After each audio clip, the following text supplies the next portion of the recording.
Hello everyone, this is Satish. Welcome to all of you in my channel A+.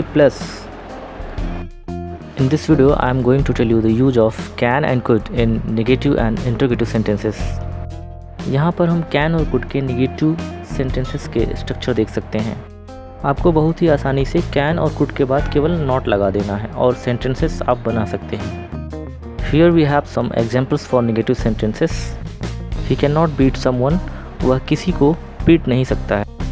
अब आप can not को short form में बोलने की कोशिश करिए, जिसे हम कैंट बोलेंगे। सो नेक्स्ट सेंटेंस में I can't tell you everything, it means मैं आपको सारी चीज़ें नहीं बता सकता हूँ। She can't jump on the bed, वह बेड पर नहीं उछल सकती है।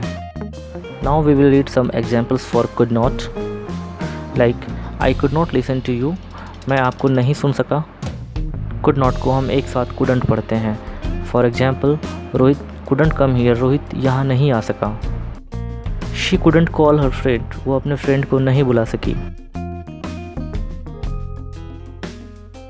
Now we will use can in interrogative sentences. As we know that interrogative sentences दो तरह के होते हैं। First type is known as yes or no type interrogative sentences and second is used for WH family. I would like to tell you that first type interrogative sentences में हम answer yes or no में दे सकते हैं, but second type interrogative sentences में yes or no में answer देना सही नहीं होता है। यहाँ पर हम yes or no टाइप वाले interrogative sentences के स्ट्रक्चर को देखेंगे। यहाँ पर आपको एक छोटा सा चेंज करना है कि can को सबसे पहले यूज करना है सेंटेंस में, सब्जेक्ट से भी पहले।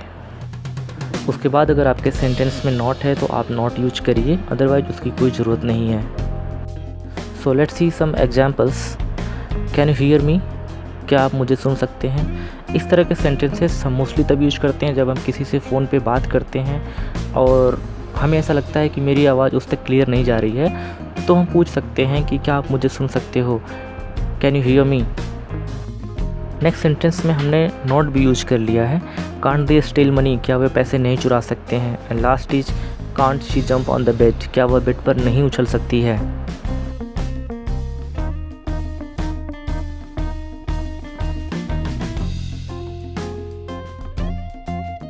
Here we will see the WH type interrogative sentences. इस स्ट्रक्चर को हम तब यूज करते हैं जब हमारे पास या हमारे सेंटेंस में WH फैमिली का कोई वर्ड हो या कोई इंट्रोगेटिव वर्ड आ जाए।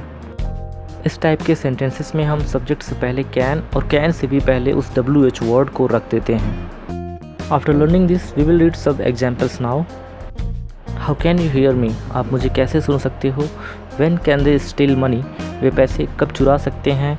Y can't she jump on bed, वह बेड पर क्यों नहीं उछल सकती है। अब हम ये देखेंगे कि how to use could in interrogative sentences. So please for see the structure, it is just like can. यहाँ पर भी हमें कैन की तरह कुड को सेंटेंस में सबसे पहले सब्जेक्ट से भी पहले रख देना है। सो लेट्स सी सब एग्जाम्पल्स।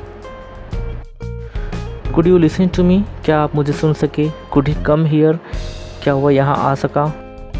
नेक्स्ट सेंटेंस में हमने नॉट यूज किया है, उसके बाद लास्ट सेंटेंस में हमने WH का एक वर्ड यूज किया है। Couldn't she call her friend, क्या वो अपने दोस्त को नहीं बुला सकी। How could you do this, आप ऐसा कैसे कर सके। Now I would love to say that please like, share and subscribe my channel and please don't forget to press the bell icon so that you can get the notification of my new videos.